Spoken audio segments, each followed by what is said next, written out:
కొంచెం చచ్చిపోండి మావయ్య గారు. చచ్చిపోనా? ఇప్పుడే చచ్చిపోండి. చచ్చిపోనన్నా. మీకు తెలియకుండానే మీ ప్రాణం పోయేలా చేస్తామండి.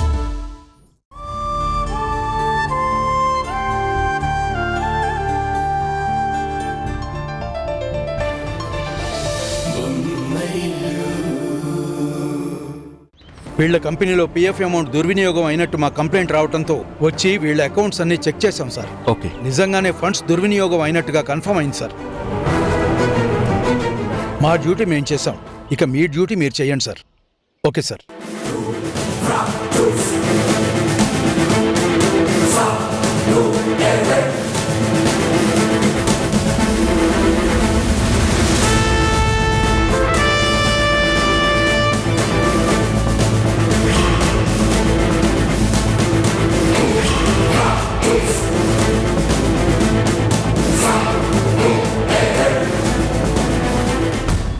తప్పు చేసిన ప్రతిసారి తప్పించుకోవడం కుదరదు మేడం.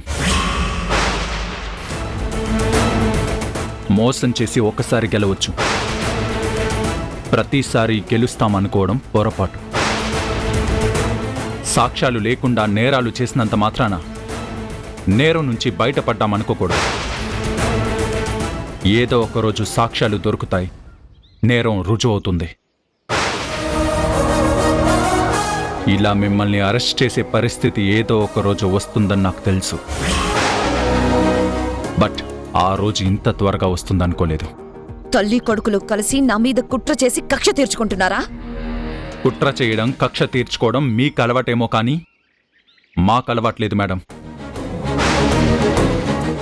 తప్పు చేసిన వాళ్ళ తుప్పు వదలకొట్టడం మా అమ్మకు అలవాటు. ఆ తప్పుని నిరూపించి శిక్ష పడేలా చేయడం నాకు అలవాటు. ఏం సంజయ్ ఇది? మీ తమ్ముడు అలా నోటికొచ్చినట్టు మాట్లాడుతూ ఉంటే చూస్తూ ఊరుకుంటున్నావేంటి? సారీ మేడం, నేనిక్కడికి సంజయ్ తమ్ముడిగా రాలేదు, ఏసీపీ తరుణ్గా వచ్చాను. శ్రీనివాస్ సార్, మేడం గారిని అరెస్ట్ చేసి స్టేషన్కి తీసుకురండి. Okay sir. వదలండి మేడం, కోఆపరేట్ చేయండి.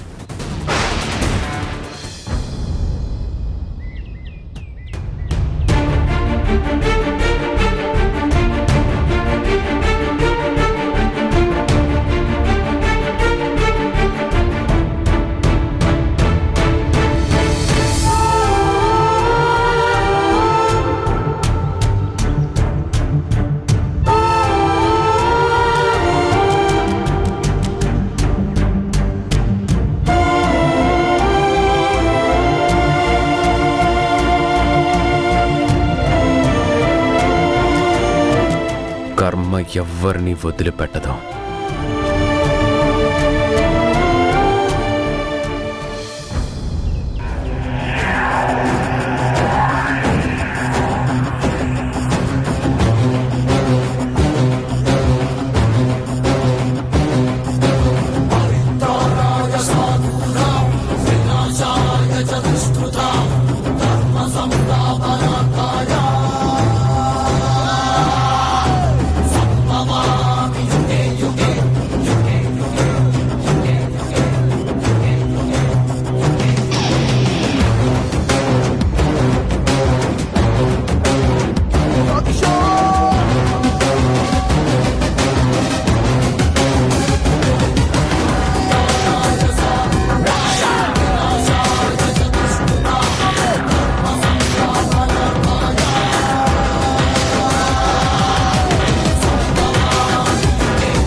కంపెనీలో పనిచేసే కార్మికుల ప్రావిడెంట్ ఫండ్ ని ఆ యాజమాన్యం దుర్వినియోగం చేసింది.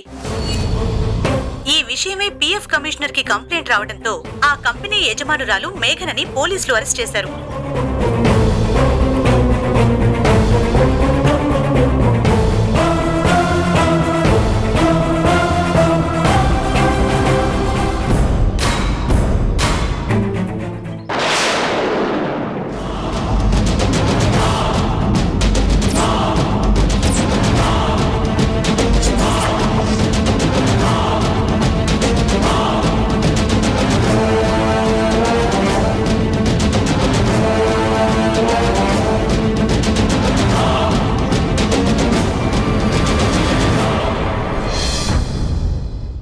ఇదేంటి మావయ్య?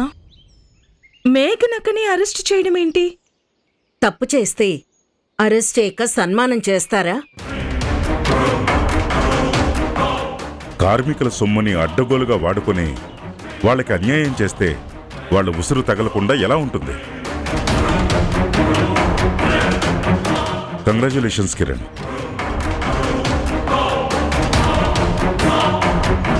కార్మికులకు న్యాయం చేయటం కోసం కోడల్ని అరెస్ట్ చేయించడానికి కూడా నువ్వు వెనకాడలేదు.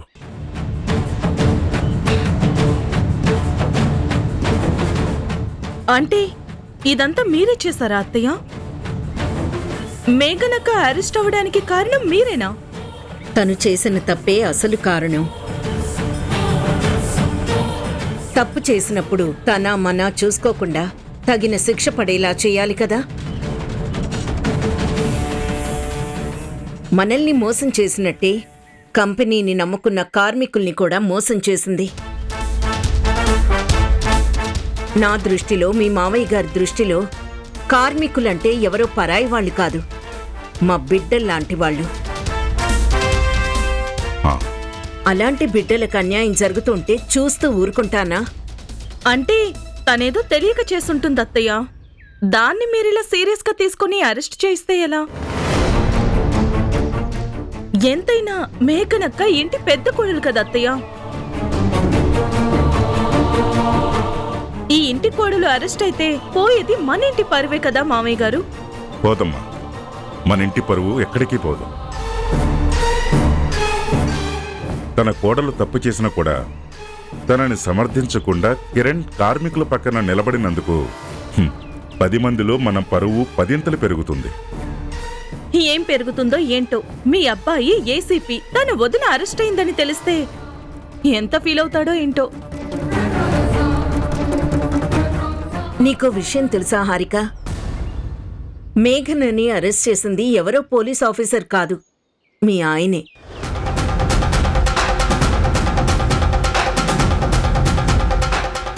మీ ఆయనే మేఘన ఆఫీస్కి వెళ్ళి తనని అరెస్ట్ చేసి పోలీస్ స్టేషన్కి తీసుకువెళ్ళాడు.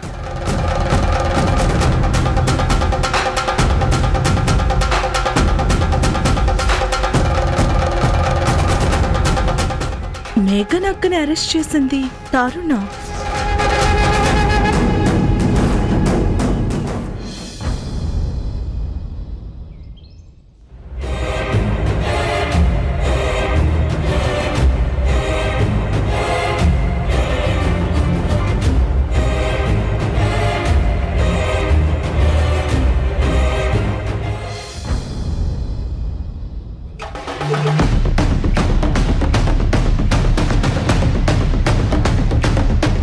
ఏంటి మేడం దీర్ఘంగా ఆలోచిస్తున్నారు? ఈ కేసు నుంచి ఎలా బయటపడాలా అనా? వన్స్ ఈ సెల్లో పడ్డాక బయటికి రావడం అంత ఈజీ కాదు మేడం. ఈజీగానే బయటకు వస్తాను. నేనెవరో తెలుసు కదా. అయ్యయ్యో, మీరు తెలియకపోవడం ఏంటి మేడం? మోసం చేసి అత్తామామల ఆస్తులు కాజేసిన మీరు తెలియకపోవడం ఏంటి? సమాజంలో మీకు గౌరవం దక్కాలి అంటే పక్కన భర్త ఉండాలి అని తెలిసి సంజయ్తో కాపురం చేస్తున్న మీరు తెలియకపోవడం ఏంటి?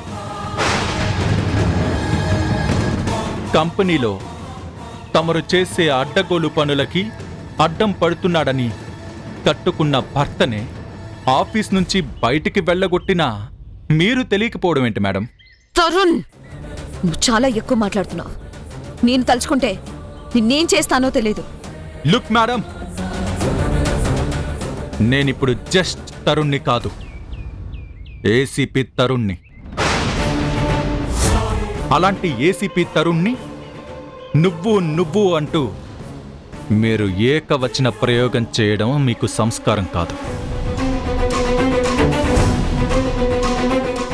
అరెస్ట్ అయిన మీతోనే నేనింత గౌరవంగా మాట్లాడుతూ ఉంటే మిమ్మల్ని అరెస్ట్ చేసిన నాతో మీరెంత గౌరవంగా మాట్లాడాలో ఆలోచించుకోండి. నువ్వు ఏసీపీ అయితే నేను మినిస్టర్ కూతుర్నే. So what? మీరు మినిస్టర్ కూతురైనా సెలబ్రిటీ కూతురైనా ప్రస్తుతం నేరారోపణని ఎదుర్కొంటూ సెల్లో ఉన్న ముద్దాయి. కావచ్చు, కానీ నేను తొందరలోనే నిర్దోషిగా బయటకొస్తాను. ఎలా వస్తారు? మీరు అరెస్ట్ అయ్యి ఇంతసేపైనా మీ భర్త గారు కానీ మీ నాన్నగారు కానీ ఇక్కడికి రాలేదు. కనీసం బెయిల్ కోసం కూడా ప్రయత్నాలు చేయలేదు. ఇంకెలా బయటకు వస్తారు? ఎలా వస్తానో చూద్దుగాని. ఓకే, అది కూడా చూద్దాం.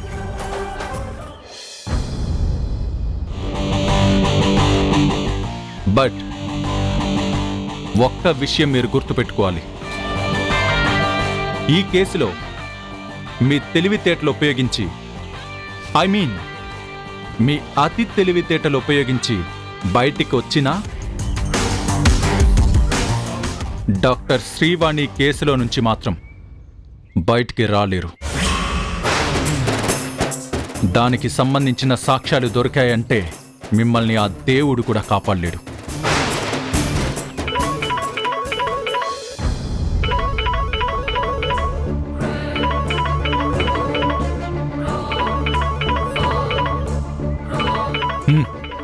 Okay sir.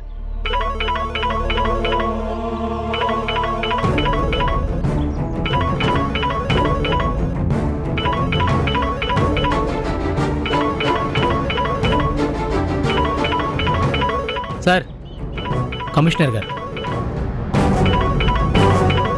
మా నాన్న ఇక్కడికి రాలేడని ఏదేదో మాట్లాడావు కదా, చూసావా? మా నాన్న కమిషనర్ గారికి ఫోన్ చేశారు, కమిషనర్ గారు నీకు ఫోన్ చేశారు. అది నా రేంజ్. స్పీకర్ ఆన్ చేసి మాట్లాడు. నన్ను అరెస్ట్ చేసినందుకు కమిషనర్ గారు నిన్ను తిట్టే తిట్లు నా చెవులారా వింటాను.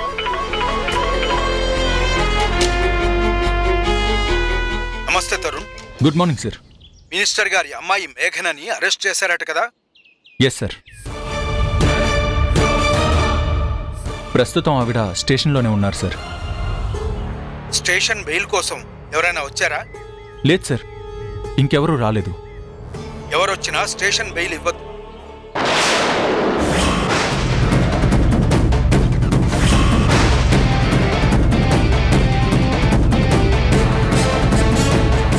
Yes sir. ఆఖరికి వాళ్ళ నాన్న మినిస్టర్ గారు వచ్చినా సరే ఆ ఫైనాన్షియల్ మ్యాటర్ క్లియర్ అయ్యే వరకు ఆవిడికి స్టేషన్ బెయిల్ ఇవ్వద్దు. Okay sir.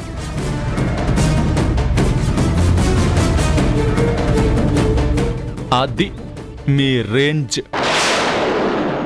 అర్థమైంది కదా?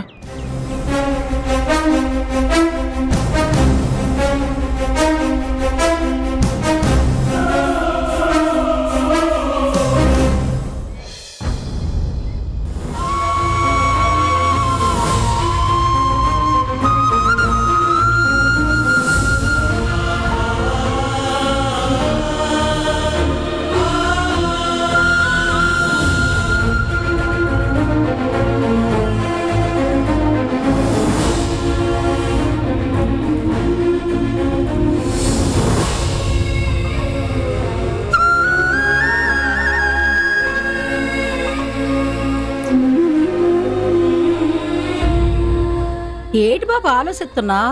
పోలీస్ స్టేషన్లో ఉన్న మీ ఆవిడ్ని ఎలా బయట తీసుకురావాలనా? కాదమ్మా, మేఘన్ బుద్ధి ఎప్పుడు మారుతుందా, ఇలాంటి బుద్ధి తక్కువ పనులు చేయడం ఎప్పుడు మానేస్తుందా అని ఆలోచిస్తున్నాను. పుట్టుకతో వచ్చిన బుద్ధులు పుడకలతో కాని పోవు బాబు. పుణ్యం కొద్ది పురుషులు, దానం కొద్ది బిడ్డలు అంటారు. ఏ జన్మలో ఏదో పాపం చేస్తుంటే తప్ప ఇలాంటి పిల్లలు రారు. జరిగిందేదో జరిగిపోనది.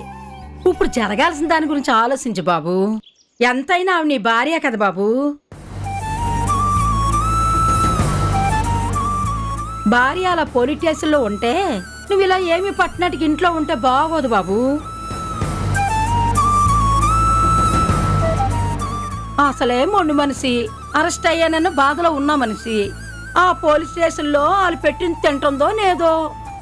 ఇప్పుడే వంట చేస్తాను, క్యారేజ్ ఒట్టుకెళ్దు గాని.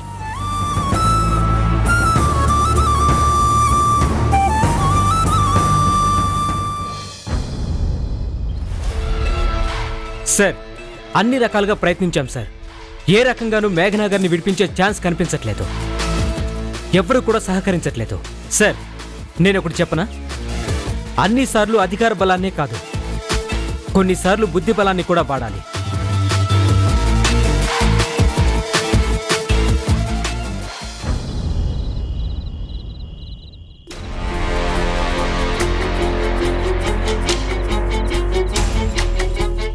వీళ్ళు పిఎఫ్ లోన్ అప్లై చేసి చాలా రోజులైనా అమౌంట్ ఇవ్వలేదంట.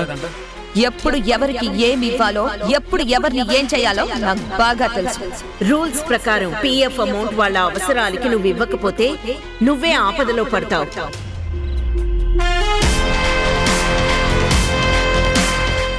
తప్పు చేసిన ప్రతిసారి తప్పించుకోవడం కుదరదు మేడం. ఎవరొచ్చినా స్టేషన్ బెయిల్ ఇవ్వదు. దీనికంతటికి కారణం ఆ ఉష. ఇప్పుడు నువ్వు కొన్న ల్యాండ్ ఓనర్, ఆక్షన్ వేసిన ఈ కంపెనీ వాళ్ళు అందరూ మా మనుషులే. 20 కోట్లు పెట్టి నువ్వు కొన్న ల్యాండ్ అసలు ఖరీదు జస్ట్ 5 కోట్లు మాత్రమే. ఈ ఆక్షన్ వల్ల మాకు 15 కోట్లు లాభం, నీకు 15 కోట్లు నష్టం. పిఎఫ్ డబ్బు ఆ ల్యాండ్ కొనడానికి వాడకుండా ఉండుంటే ఈ పరిస్థితి వచ్చేదే కాదు.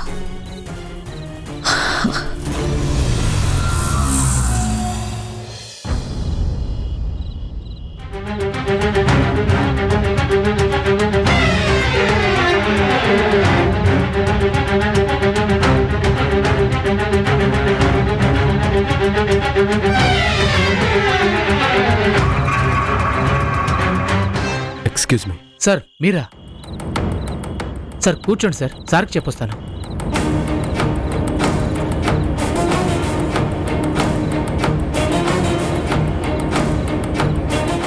సార్, మీ అన్నయ్య గారు వచ్చారు.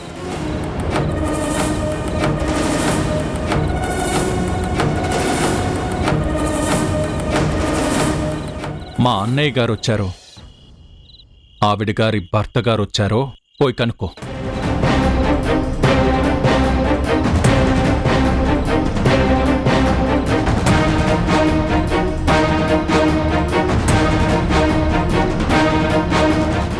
ఆవిడికి భర్త అయినంత మాత్రాన ఈ నీకు అన్నీ కాకుండా పోతాడా బాబు?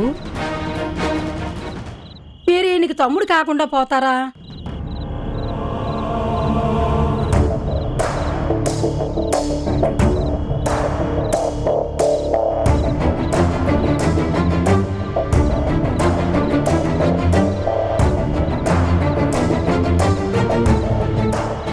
చాలాసార్లు భార్యలొచ్చాకే అన్నదమ్ములు ఒకరికొకరు కాకుండా పోతారు.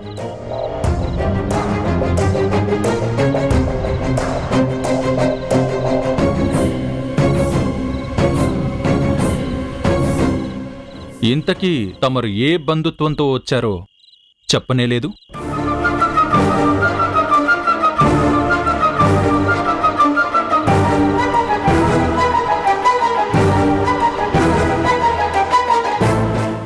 నేను మేఘన భర్తగా వచ్చాను.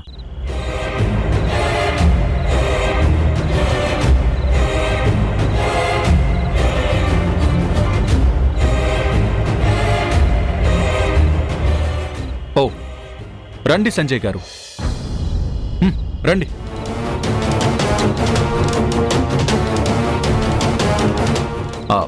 అలా కూర్చుని మాట్లాడుకుందామా? నేను కూర్చోడానికి రాలేదు సార్. మా ఆవిడకి స్టేషన్ బెయిల్ కోసం వచ్చారా? సారీ, ఎవరొచ్చినా కూడా ఆ ఫైనాన్షియల్ మ్యాటర్ క్లియర్ అయ్యే వరకు స్టేషన్ బెయిల్ కూడా ఇవ్వొద్దని మా కమిషనర్ గారి ఆర్డర్.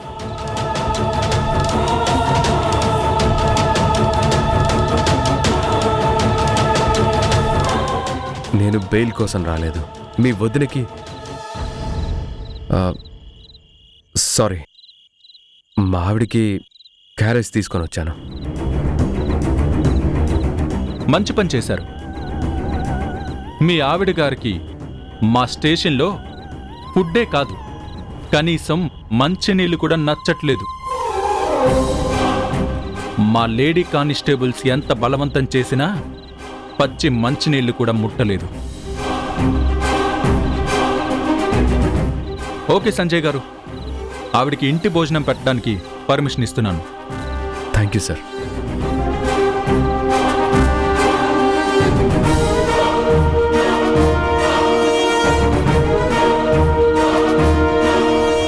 నిన్ను ఈ పరిస్థితిలో చూడాల్సి వస్తుందని నేను ఎప్పుడో అనుకున్నానమ్మా.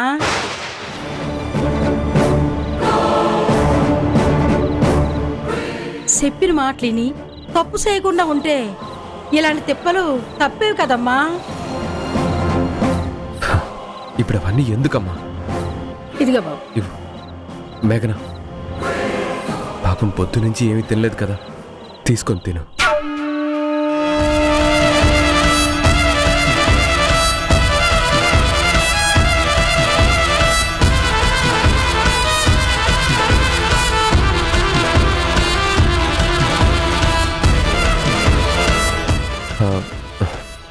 ఏసీపీ గారి పర్మిషన్ తీసుకున్నాను కదా, తిను మేఘన. తీసుకో.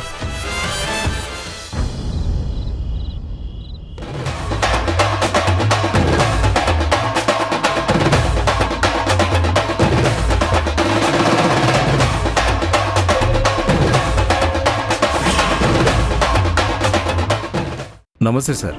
బెయిల్ కోసం వచ్చినట్టున్నారు. ఇవ్వండి పేపర్స్.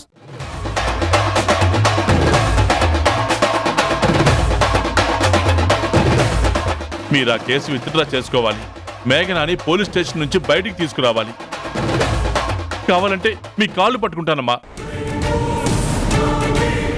ఈ మధ్య నీ మాటలు సరిగ్గా నాకు అర్థం కావడం లేదు. ఎందుకంటే వైజాగ్ వెళ్ళొచ్చినందుకు